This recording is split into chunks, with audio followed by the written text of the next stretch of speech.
നിങ്ങളുടെ കുഞ്ഞ് നിങ്ങളെ നോക്കി ഒരുപാട് നേരം സ്റ്റെയർ ചെയ്യുന്നുണ്ടോ? കയ്യിൽ കിട്ടുന്നതെല്ലാം വായിലിടാറുണ്ടോ? ചെറിയൊരു ശബ്ദം കേട്ടാലും പെട്ടെന്ന് ഞെട്ടുന്നുണ്ടോ? ഒരു കളിപ്പാട്ടത്തിൽ കുറച്ചു നേരം മാത്രം ഇൻട്രസ്റ്റ് കാണിച്ച് പിന്നെ ബോർഡമാകാറുണ്ടോ? ഇതൊക്കെ കണ്ടിട്ട് എന്താ എൻ്റെ കുഞ്ഞിങ്ങനെ എന്ന് നിങ്ങൾ ഒരിക്കലെങ്കിലും ചിന്തിച്ചിട്ടുണ്ടോ?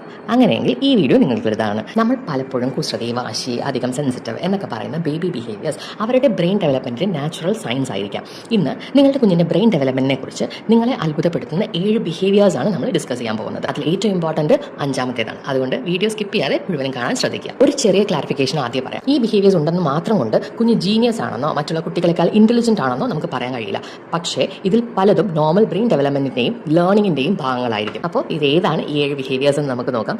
ആദ്യത്തേത് ഡീപ്പ് ഐ കോൺടാക്ട്, അല്ലെങ്കിൽ കുഞ്ഞുങ്ങൾ നമ്മളെ തന്നെ സ്റ്റെയർ ചെയ്തുകൊണ്ടിരിക്കും. ചില കുട്ടികൾ നമ്മളെ തന്നെ അല്ലെങ്കിൽ പേരന്റിനെയോ കെയർ ഗീവേഴ്സിനെയോ കുറേ നേരം നോക്കി നിൽക്കും. നമ്മൾ സംസാരിക്കുമ്പോൾ മുഖത്തേക്ക് നോക്കും, ചിരിക്കുമ്പോൾ ശ്രദ്ധിക്കും, നമ്മുടെ കൃഷ്ണമണികളിലേക്ക് നോക്കിയിരിക്കും, എക്സ്പ്രഷൻ മാറിയാൽ അത് ഒബ്സർവ് ചെയ്യും. ഇത് വെറും ഒരു സ്റ്റെയറിംഗ് മാത്രമല്ല, കുഞ്ഞ് ചുറ്റുമുള്ള ആളുകളുടെ മുഖവും ശബ്ദവും എക്സ്പ്രഷൻസും മനസ്സിലാക്കാൻ പഠിക്കുന്ന ഒരു പ്രധാന ഡെവലപ്മെന്റൽ പ്രോസസ്സാണ്.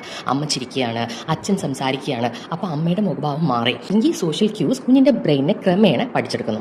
പിന്നീട് ഇത് സോഷ്യൽ കമ്മ്യൂണിക്കേഷനെയും ഇമോഷണൽ അണ്ടർസ്റ്റാൻഡിങ്ങിനും ഇൻറ്ററാക്ഷനും എന്നതിനൊക്കെ ഒരു ഫൗണ്ടേഷനായി മാറും. അതുകൊണ്ട് കുഞ്ഞ് നിങ്ങളെ നോക്കുമ്പോൾ ഫോൺ എടുത്ത് മാറി നിൽക്കുന്നതിന് പകരം തിരിച്ചു നോക്കുക, ഒന്ന് സ്മൈൽ ചെയ്യുക, കുഞ്ഞിനോട് സംസാരിക്കുക. കുഞ്ഞിൻ്റെ ബ്രെയിനിന് അതൊരു ചെറിയ ലേണിംഗ് സെഷൻ തന്നെ ആയിരിക്കും. ഇനി രണ്ടാമത്തേത്, എല്ലാ സാധനങ്ങളും എടുത്ത് വായിലിടുന്നത്.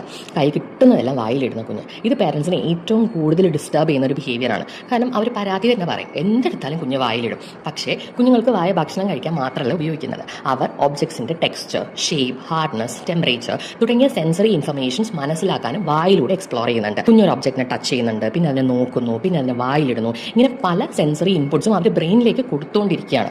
ഇത് കുഞ്ഞിൻ്റെ എൻവയോൺമെന്റിനെ കുറിച്ച് പഠിക്കുന്ന സ്വാഭാവികമായ ഒരു മാർഗ്ഗമാണ്. ഒരു ഇമ്പോർട്ടൻ്റ് ആയിട്ടുള്ള കാര്യം എന്താണെന്ന് വെച്ചാൽ, വായിലിടുന്നത് നോർമൽ ആണ് എന്ന് കരുതി എന്തും കുഞ്ഞിന് കൊടുക്കരുത്. സ്മോൾ ഒബ്ജക്ട്സ്, ബാറ്ററീസ്, അതുപോലെ ഹാംഫുൾ ആയിട്ടുള്ള കാര്യങ്ങൾ, കോയിൻസ് എന്നിവ കുഞ്ഞിൻ്റെ കയ്യെത്തും ദൂരത്ത് ഒരിക്കലും വെക്കരുത്. സേഫ് ആയിട്ടുള്ള എക്സ്പ്ലോറേഷനാണ് നമ്മൾ നൽകേണ്ടത്. ഇനി മൂന്നാമത്തേത്, ചെറിയ ശബ്ദത്തിലും പെട്ടെന്ന് പ്രതികരിക്കുന്ന സെൻസിറ്റീവ് ആയിട്ടുള്ള കുട്ടി. ഈ സൗണ്ട്സിനോടുള്ള സ്ട്രോങ് റിയാക്ഷൻ. ഫോർ എക്സാമ്പിൾ നമ്മൾ പറയുകയാണെങ്കിൽ, ഡോറ് പെട്ടെന്ന് അടഞ്ഞാൽ കുഞ്ഞ് ഞെട്ടുന്നു, ഒരു പാത്രം താഴെ വീണാൽ അവരിങ്ങനെ ശ്രദ്ധ തിരിക്കുന്നുണ്ട്, ആരെങ്കിലും വിളിച്ചാൽ ശബ്ദത്തിൻ്റെ ഡയറക്ഷൻ നോക്കുന്നു, ദൂരെ നിന്ന് എവിടെയെങ്കിലും ഒരു മ്യൂസിക് കേട്ടാൽ ആൾ അത് ശ്രദ്ധിക്കുന്നു. ഇതെല്ലാം കുഞ്ഞിൻ്റെ ഓഡിറ്ററി സിസ്റ്റം ചുറ്റുമുള്ള സൗണ്ടിനെ പ്രോസസ്സ് ചെയ്യുന്നതിൻ്റെ ഭാഗമായിരിക്കും. കുഞ്ഞ് പതിയെ സൗണ്ടും അതിൻ്റെ സോഴ്സും തമ്മിൽ കണക്ട് ചെയ്യാൻ പഠിക്കുന്നുണ്ട്. ഇത് പിന്നീട് ലാംഗ്വേജ് ഡെവലപ്മെൻറ്റിലും കമ്മ്യൂണിക്കേഷനും വളരെ ഇമ്പോർട്ടൻ്റ് ആയിട്ടുള്ളൊരു മൈൽ സ്റ്റോൺ ആണ്. അതുകൊണ്ട് വീട്ടിലെന്തെങ്കിലും സൗണ്ട് ഇങ്ങനെ കുട്ടി കേട്ട് അതിലോട്ട് ശ്രദ്ധ തിരിക്കുവാണെങ്കിൽ അതിനെ എക്സ്പ്ലെയിൻ ചെയ്ത് കൊടുക്കാം. അത് ഫാനിൻ്റെ സൗണ്ടാണ്, ഡോർ അടഞ്ഞ ശബ്ദമാണ്, നായ കുരയ്ക്കുന്നതാണ്. ഇങ്ങനെ സൗണ്ട്സിൻ്റെ വേർഡ്സുമായിട്ട് കണക്ട് ചെയ്യുന്നത് കുഞ്ഞിൻ്റെ ലാംഗ്വേജ് ലേണിങ്ങിനെ സപ്പോർട്ട് ചെയ്യും. പക്ഷേ എല്ലാ സൗണ്ട് സെൻസിറ്റിവിറ്റിയും അഡ്വാൻസ് ബ്രെയിൻ ഡെവലപ്മെൻറ്റിൻ്റെ ഭാഗമല്ല. എന്നും കേൾക്കുന്ന പല ശബ്ദങ്ങളോട് കുഞ്ഞ് അമിതമായിട്ട് അല്ലെങ്കിൽ ഓവർ റിയാക്ട് ചെയ്യുന്നുണ്ടെങ്കിൽ അത് പ്രൊഫഷണൽ ആയിട്ടുള്ള ഇവാലുവേഷൻ ആവശ്യമായിട്ട് വരും. ബിക്കോസ് കുഞ്ഞ് ചെറിയ ശബ്ദം കേട്ടാലും പേടിച്ച് കരയുവാണ്, അവർ ഭയങ്കരമായിട്ട് ഭയം കാണിക്കുന്നുണ്ട്, ഞെട്ടുന്നുണ്ട്, എപ്പോഴും അത് എന്നും കേൾക്കുന്ന ശബ്ദത്തോടു കൂടി കുഞ്ഞ് ഭയപ്പാടോടെയാണ് അതിന് പ്രതികരിക്കുന്നതെങ്കിൽ അതിനൊരു ഇവാലുവേഷൻ അത്യാവശ്യമായിട്ട് വേണ്ടതാണ്. ഇനി നാലാമത്തേത്, പെട്ടെന്ന് ബോറാകുന്നത്. അതായത് ചില പേരൻസ് പറയും, എൻ്റെ കുഞ്ഞിന് ടോയ്സിലൊന്നും പ്രത്യേകിച്ച് താല്പര്യമില്ല, എന്ത് ടോയ് കൊടുത്താലും അവന് കുറച്ച് നേരത്തേക്കേ ഉള്ളൂ, കുറച്ച് കഴിയുമ്പോൾ അത് കളയും. ഒരു ടോയ് കൊടുത്തു, കുറച്ച് നേരം 2 മിനിറ്റ് കളിച്ചു, അത് കഴിഞ്ഞിട്ട് അത് വന്നിട്ട് കളയും, പിന്നെ വേറെ എന്തെങ്കിലും കൊടുക്കാം. അപ്പോൾ അവന് അറ്റൻഷൻ സ്പാൻ ഇല്ല എന്നായിരിക്കും പേരൻസ് പറയുന്നത്. മനസ്സിലാക്കേണ്ട എന്താണെന്ന് വെച്ചാൽ, ചെറിയ കുട്ടികളുടെ അറ്റൻഷൻ സ്പാൻ നമ്മൾ മുതിർന്നവരുടെ പോലെയല്ല.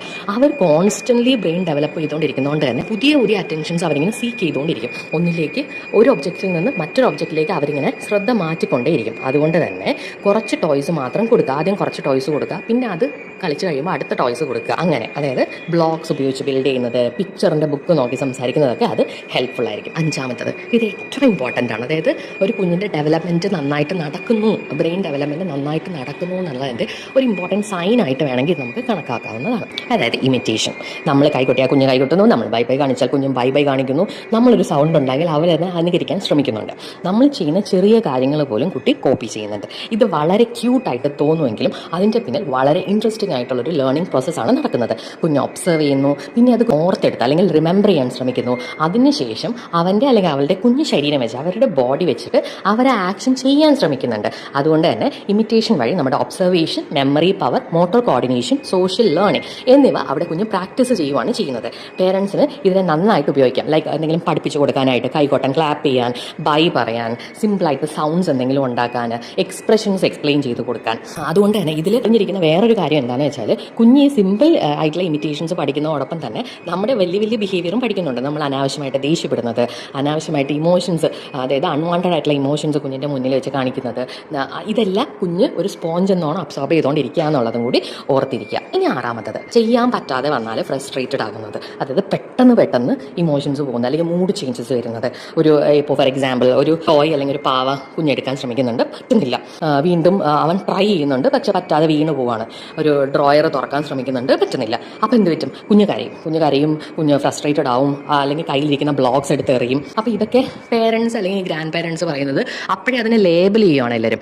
വാശി കണ്ടോ, കുഞ്ഞിന് എന്തൊരു വാശിയാണ് എന്നൊക്കെയാണ് പറയുന്നത്. പക്ഷേ ഇത് ഒരു ചെറിയ പ്രോബ്ലം സോൾവിങ് പ്രോസസ് ആയിരിക്കും. നമ്മൾ തന്നെ ഒന്ന് ആലോചിച്ചു, ഒരു മാത്സ് പ്രോബ്ലം ചെയ്യുവാണ്, അല്ലെങ്കിൽ ഇപ്പോൾ കിച്ചണിൽ എന്തെങ്കിലും കുക്ക് ചെയ്യുകയാണ്. അപ്പോൾ 2-3 വട്ടം തെറ്റിപ്പോയാൽ നമുക്ക് സ്വാഭാവികമായിട്ട് ഫ്രസ്ട്രേറ്റഡ് ആകാം നമ്മൾ. അത് മാത്രമേ കുഞ്ഞും കാണിക്കുന്നുള്ളൂ. കുഞ്ഞിങ്ങനെ വാശി കാണിച്ചു എന്ന് വെച്ച് അങ്ങനെ ലേബൽ ചെയ്യുകയും ചെയ്യരുത്. അവർ ചെയ്യാൻ ശ്രമിക്കുന്ന കാര്യത്തിനെ നമ്മൾ പോയിട്ട് കംപ്ലീറ്റ് ചെയ്യാനും ശ്രമിക്കരുത്. അവർ പതുക്കെ ടൈം എടുത്ത് അത് ചെയ്യാൻ ശ്രമിക്കട്ടെ എന്നാണ് വിചാരിക്കേണ്ടത്. അതുപോലെ സേഫ് ആയിട്ടുള്ള ടാസ്കുകളാണ്. അവരുടെ ഏജിനായിട്ടുള്ള ടോയ്സ് വെച്ചിട്ട് കളിക്കുകയോ അങ്ങനെ എന്തെങ്കിലുമൊക്കെ ആണെങ്കിൽ അവർക്ക് കോൺഫിഡൻസ് ബൂസ്റ്റ് ചെയ്യാൻ ട്രൈ ചെയ്യാം. എന്നെ കൊണ്ട് പറ്റും, ചെയ്ത് നോക്കാം, നമുക്ക് ഒരുമിച്ച് ട്രൈ ചെയ്യാം എന്നിങ്ങനെ കുഞ്ഞിന് സപ്പോർട്ട് നൽകാം. ഇനി ഏഴാമത്തത്, ടോയ്സിനെക്കാളും കുട്ടികൾ ആളുകളെ പ്രിഫർ ചെയ്യുന്നത്. അതായത് ചില കുട്ടികൾ ഒരുപാട് ടോയ്സ് ഉണ്ടെങ്കിലും എപ്പോഴും അമ്മേനെ അല്ലെങ്കിൽ അച്ഛനെ അല്ലെങ്കിൽ കെയർ ഗീവറിനെ വന്ന് ശല്യപ്പെടുത്തിക്കൊണ്ടേയിരിക്കും. അതായത് അമ്മ വന്നാൽ അവരുടെ അടുത്ത് ഉടനെ വരണം, അച്ഛനോട് വരണം. അവർക്ക് ടോയ്സിൽ വലിയ താല്പര്യം കാണില്ല, അല്ലെങ്കിൽ അമ്മയോ അച്ഛനോ കൂടെ ഇരിക്കണം അവർക്ക് കളിക്കാൻ. ടോയ്സിനേക്കാൾ, അതായത് ജീവനില്ലാത്ത വസ്തുക്കളെക്കാളും അവർ ആക്ടിവിറ്റിയുള്ള അവരുടെ ഇഷ്ടപ്പെട്ട ലവ്ഡ് വൺസിനെയാണ് അവർ പ്രിഫർ ചെയ്യുന്നത്. ആരെങ്കിലും സംസാരിച്ചാൽ അവരുടെ മുഖത്തേക്ക് നോക്കണം. ഇത് കുഞ്ഞിൻ്റെ സോഷ്യൽ ഡെവലപ്മെൻറ്റിന് വളരെ വാല്യുബിൾ ആയിട്ടുള്ള ഒരു സൈനാണ്. കാരണം ആളുകളുമായിട്ടും ഇൻട്രാക്ട് ചെയ്യാനും ഒരു സൊസൈറ്റിയിൽ ഒരു സോഷ്യൽ ഇൻട്രാക്ഷൻ ഡെവലപ്പ് ചെയ്തെടുക്കാനും ഇതവരെ ഹെൽപ്പ് ചെയ്യുന്നുണ്ട്. ഫേഷ്യൽ എക്സ്പ്രഷൻസ് കണ്ടുപഠിക്കുക, ഇമോഷൻസ്, ജെസ്റ്റേഴ്സ്, കമ്മ്യൂണിക്കേഷൻ, ട്രസ്റ്റ്, ഇതെല്ലാം ഈ ഇൻട്രാക്ഷനിലൂടെയാണ് അവർ പഠിക്കുന്നത്. അതുകൊണ്ട് തന്നെ കുഞ്ഞിന് എക്സ്പെൻസീവ് ടോയ്സ് വാങ്ങുന്നതിനേക്കാൾ ചിലപ്പോൾ നമ്മളിവിടെ ഫ്ലോറിൽ ഇരുന്ന് അവരുടെ കൂടെ കളിച്ച് ഒരു കഥ പറഞ്ഞു കൊടുക്കുന്നതായിരിക്കും കുറച്ചുകൂടി എഫക്റ്റീവായിട്ട് ഉള്ളത്. ഇങ്ങനെ ബാക്ക് ആൻഡ് ഫോർത്ത് ആയിട്ടുള്ള ഇൻട്രാക്ഷൻസ് കുഞ്ഞിൻ്റെ ബ്രെയിൻ ഡെവലപ്മെൻറ്റ് വളരെയധികം യൂസ്ഫുൾ ആയിരിക്കും. അപ്പോൾ നിങ്ങളുടെ കുഞ്ഞ് ഒരുപാട് നേരം ഇതുപോലത്തെ കാര്യങ്ങളൊക്കെ ചെയ്യുന്നുണ്ട്, അല്ലെങ്കിൽ എന്തെങ്കിലും കാര്യങ്ങൾ ചെയ്ത് നിങ്ങൾക്ക് ടെൻഷൻ ഉണ്ടാക്കുമോ, എന്താണ് ഇങ്ങനെ ചെയ്യുന്നത്, വാശി കാണിക്കുകയാണെന്ന് ലേബൽ ചെയ്യാണ്ട്, ഓക്കെ, അവൻ പല പുതിയ കാര്യങ്ങളും പഠിക്കുന്നുണ്ട്, അവരൊരു ലേണിംഗ് പ്രോസസ്സിലാണ് അത് മനസ്സിലാക്കുക. ഓരോ ബിഹേവിയറിന് പിന്നിലും ഓരോ ലേണിംഗ് ഓപ്പർച്യൂണിറ്റി ഉണ്ടാകും. അതുപോലെ തന്നെ ഓരോ ചെറിയ ശ്രമത്തിന് പിന്നിലും അവരൊരു സ്കില്ല് ഡെവലപ്പ് ചെയ്തെടുക്കുന്നതിൻ്റെ പാത്തിലായിരിക്കും എന്ന് ഓർക്കണം. ഞാൻ ആദ്യം പറഞ്ഞത് തന്നെയാണ്, ഈ 7 ബിഹേവിയേഴ്സ് മാത്രം ഉണ്ടെന്ന് കരുതി കുഞ്ഞ് ഹൈലി ഇൻ്റലിജൻ്റ് ആണെന്നല്ല. പക്ഷേ കുഞ്ഞിൻ്റെ ബ്രെയിൻ ഡെവലപ്മെൻറ്റ് ഒരു പ്രോപ്പർ വേ കൂടെ പോയിക്കൊണ്ടിരിക്കുന്നത്. അതിനെ ബൂസ്റ്റ് ചെയ്യാനായിട്ട് നമ്മൾ അവർക്കൊരു വേണ്ട സപ്പോർട്ട് കൊടുത്താൽ മതി എന്നാണ് ഉദ്ദേശിക്കുന്നത്. കുഞ്ഞിൻ്റെ ബ്രെയിൻ വളരുന്ന ഈ സമയത്ത് ഏറ്റവും കൂടുതൽ വിലപ്പെട്ട സ്റ്റിമുലേഷൻ എന്താണെന്ന് വെച്ചാൽ എക്സ്പെൻസീവ് ടോയ് കൊടുക്കുന്നതല്ല, അവർ അച്ഛൻ്റെ അമ്മയുടെയും കൂടെ ഇരുന്ന് അവരുടെ മുഖത്ത് നോക്കി അവരോട് ഇൻവോൾവ് ചെയ്ത് കളിക്കുന്നതിലൂടെ. അപ്പോൾ നിങ്ങളുടെ കുഞ്ഞുങ്ങളിൽ ഈ 7 ബിഹേവിയറിൽ ഏറ്റവും കൂടുതൽ ഏത് ബിഹേവിയറാണ് കാണുന്നതെന്ന് കമൻറ്റ് ചെയ്യുക. അപ്പം ഇതുപോലത്തെ വീഡിയോസ് ഇഷ്ടമാണെങ്കിൽ എൻ്റെ യൂട്യൂബ് ചാനൽ ഒന്ന് സബ്സ്ക്രൈബ് ചെയ്യുക, ലൈക്ക് ചെയ്യുക, വേണ്ട പേരൻസിലേക്ക് ഈ വീഡിയോ ഷെയർ ചെയ്ത് കൊടുക്കുക. അപ്പോൾ ബൈ.